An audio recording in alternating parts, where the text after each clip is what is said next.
সবজির মূল্য নির্ধারণে এবং নিয়ন্ত্রণের ব্যাপারে খতিয়ে দেখতে কোচবিহার ভবানীগঞ্জ বাজার ঘুরে দেখলেন বিশেষ টাস্কফোর্স। কিছুদিন আগে সবজি এবং কাঁচামালের মূল্যবৃদ্ধি নিয়ে বৈঠক করেন মুখ্যমন্ত্রী মমতা বন্দ্যোপাধ্যায়। তারপরেই কাঁচামাল এবং সবজির মূল্যবৃদ্ধি নিয়ে তৎপর হয় জেলা প্রশাসন। আজ কোচবিহার ভবানীগঞ্জ বাজারের দোকানে দোকানে গিয়ে সবজির দাম খতিয়ে দেখলেন বিশেষ টাস্কফোর্স। উল্লেখ্য, লাগাতার বৃষ্টির ফলে ক্রমশ বৃদ্ধি পাচ্ছে সবজির মূল্য, আর সে সবজির মূল্য নিয়ন্ত্রণের জন্যই বিগত দিনে টাস্কফোর্স তৈরি করেছিলেন জেলা শাসক। আর আজ থেকে বাজারের মূল্য নিয়ন্ত্রণের কাজ শুরু করলো বিশেষ টাস্কফোর্স। আমরা শুনে নেব কি জানাচ্ছেন টাস্কফোর্সের তরফ থেকে এবং দোকানদার ও ক্রেতারা কি প্রতিক্রিয়া দিচ্ছে। দাম, পেঁয়াজের দাম, সবজির দাম, এটা একটু যাচাই করতে এসেছি। এখানে ওরা পাইকারি বাজারে কোথা থেকে কেনে, এখানে কি দামে কেনে, এখানে যদি বেশি দামে বিক্রি হয় সেটাও আমরা জানি, যাতে বাজারের দামটা নিয়ন্ত্রণ থাকে।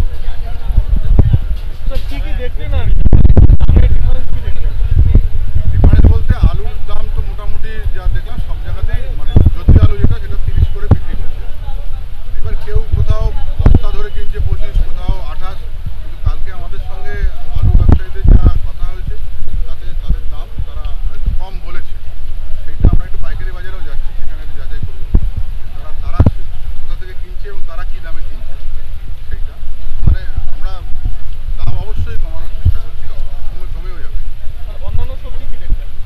অন্যান্য সবজিও এই অ্যাভারেজ 40-50 যা ছিল, দু একটা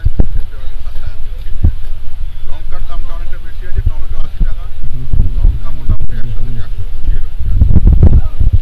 তো যেটা ইনফরমেশন পেলাম, ওরা যে হাট থেকে কিনছে, যে পাইকার থেকে কিনছে, সেখানে যাবো।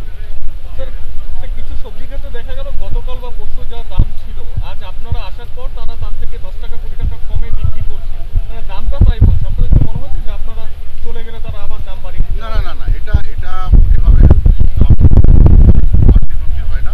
মার্কেটের একটা দাম থাকে। আমরা গত দুদিন ধরে মার্কেটের যারা বিক্রি করে তাদের সঙ্গে বসেছি, এই ভবানীগঞ্জ বাজারেও যারা আছেন বাজার সমিতি তাদের সঙ্গে বসেছি, আজকেও কথা হলো।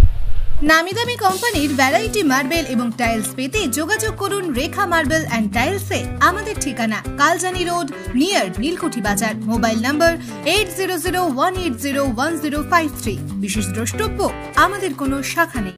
ওরা বিশেষ কিছু বলে নেই, মালের দাম একটু কমাতে হবে, কোথা থেকে মাল আনলাম এই জিনিসগুলো বললো। আর আমরা এখান থেকে কী দামে মালটা নিচ্ছি, কী দামে বিক্রি করতেছি। আমরা যেহেতু বাসাই মালটা নেই, বাসার মালটা একটু দাম বেশি হয় সবসময়, আর যেটা একটু খারাপ মাল থাকে ব্যাগে নিচে থেকে একটু কম হয়। তাই বললাম আমাদের একটু দামটা বেশি। আমরা চাষিদের সাথে কথা বলছি দাম কমানোর জন্য। বর্ষা তো চলছে, কোনো মালের জোগান নেই, সবজির কোনো জোগানই নেই। কারণ আলু হিমঘরে হয়তো আলু আছে, কিন্তু সবজির জোগান নেই। সবজি লঙ্কা টঙ্কা খুব জোগান খুব কম, হাটে ঘাটে মাল পাওয়া যাচ্ছে না, বাজার খুবই। আপনার নাম? শঙ্কর, রাকেশ দে। বাড়ি? বাড়ি কলাবাড়ি। দামটা বেশি মনে হচ্ছে। আচ্ছা, কি কি করলেন এখনো পর্যন্ত? মোটামুটি সব সবজি নিয়েছি। মোটামুটি সব দাম কি বেড়েছে মনে হচ্ছে?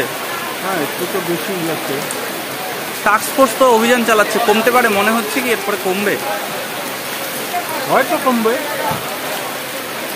আচ্ছা, আপনার নামটা? মুন্না পোদ্দার।